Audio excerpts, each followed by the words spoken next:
Hallelujah. Hallelujah. Welcome to this week's devotion. This week we'll be speaking on a topic, the sacrifice and the glory. The sacrifice and the glory. Now, of which glory are we speaking about? We are speaking about the glory of God. The sacrifice and the glory. Let us pray. Father, we thank you for the expressions of your word. We pray that as we listen to your word right now, may there be a transformation in our lives. May we move from one glory to another level of glory. May we be transformed as never before. May there be a shake up in our life as never before. Let there be a paradigm shift in our life as never before. Right now, Lord, we recognize the blood of Jesus and recognize your presence right now with us. But let there be a change in our life as never before. Let there be an abundance of testimonies, Lord, as we listen to your word. We bless you, Father.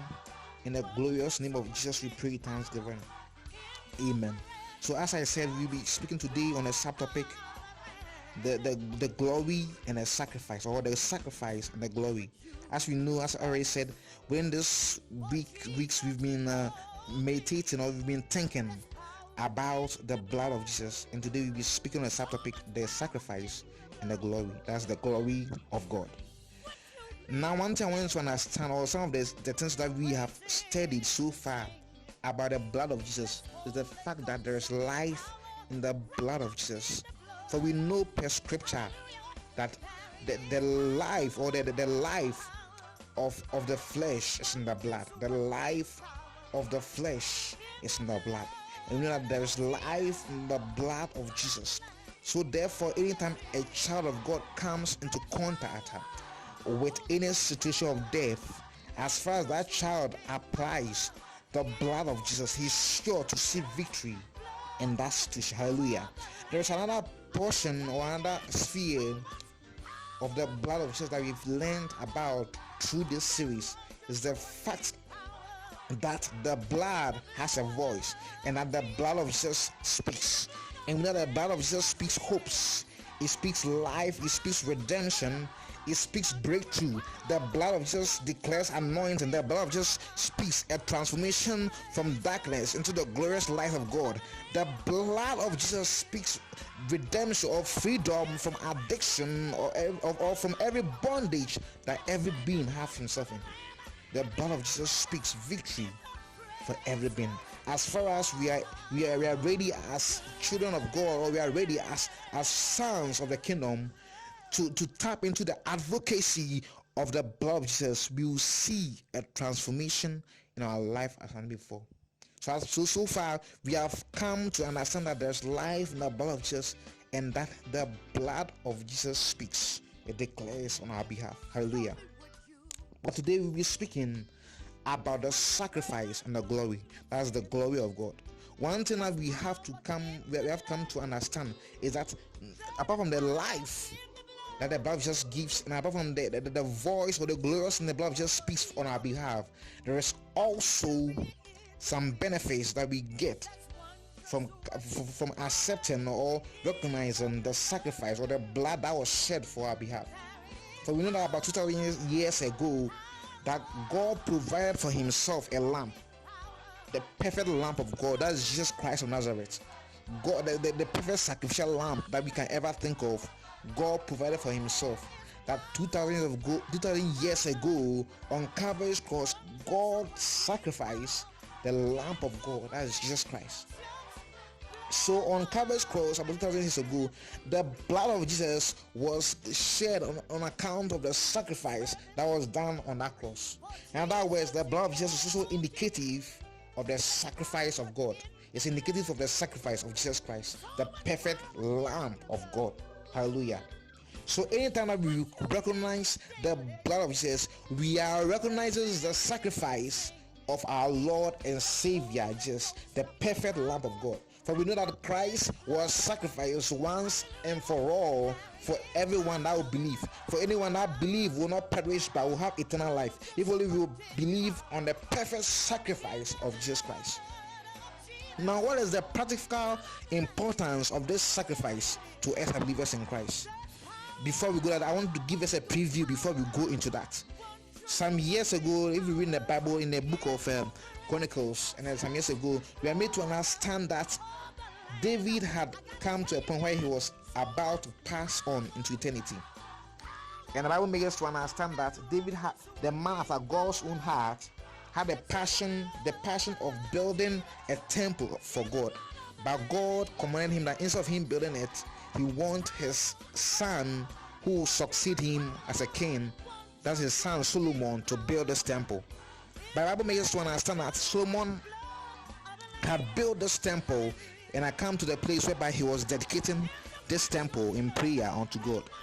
And we join them in Second Chronicles chapter 7 verse 1 to 3. Second Chronicles 7 verse 1 to 3. It says that when Solomon had finished praying, fire came down from heaven and consumed the burnt offering and the sacrifices, and the glory of the Lord filled the temple. Hallelujah. Before we go into interpreting the scripture, I want us to understand that glory speaks of majesty. So if you say the glory of God, we are speaking about the majesty of God. It also speaks of the splendor of God. It also speaks of the brightness of God. It also speaks of the wealth and abundance of God. It also speaks of the honor of God. In other words, if you say that the glory of God, you are speaking about the wealth of God, the abundance of God, the splendor of God, the might of God, the beauty, the brightness of God.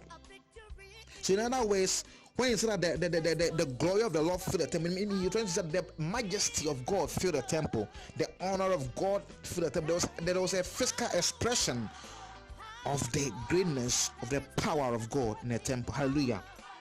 So at that moment, one thing I want us to understand is the fact that if you look at this situation, we are supposed to recognize that there were three principles that came into play for the glory of God to be expressed in the temple. First of all, the fact that Solomon was obedient unto God. For Solomon building that temple was an act of obedience, obeying divine instruction. For God has, as we already said, has instructed Solomon to build the temple through his father David. So for us, first of all, we see the principle of obedience being applied here. Second of all, we are made to understand that Solomon was praying, a prayer of dedication. In other words, prayer was in place here. The third of all, we also see that there was an offering of sacrifice. In other words, any time that we walk in obedience to the word of God, we want to walk in obedience to divine instructions, we walk in obedience to divine principles, plus we pray, plus we recognize the sacrifice of Christ on the Calvary's cross, there is sure to be a manifestation of the glory of God. Hallelujah.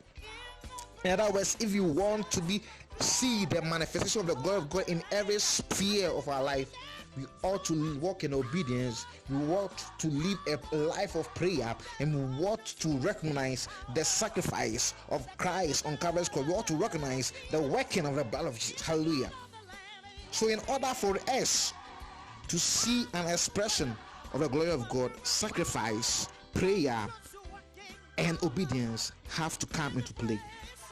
And you continue to read the verse. He said, and the priest could not enter the house of the Lord because the glory of the Lord had filled the Lord's house. This is so glorious. The glory of God was so tangible that the priests, those who have been sanctified and sanctified with the blood of the lamb, could not enter into the temple of God. I think again, in other words, those people who are pure, who have been set apart for the service in the house of God, could not enter because of the glory of God. How much more would demons and spirit of darkness be able to enter? In other words, if you want a tangible expression of the glory of God in your life as a child of God, you ought to walk a life of obedience. You ought to be a man of or a woman of prayer, and you ought to recognize the sacrifice of Christ on Calvary's cross. You have to recognize the blood of Jesus in order for you to see such a tangible expression in your time and in your life too. If you continue to read, the Bible says that in verse 3, it was when the children of Israel saw how the fire came down and the glory of the Lord on the temple, they bowed their faces to the ground on the pavement and worshipped and praised the Lord, saying, for he is good and his mercy endures forever.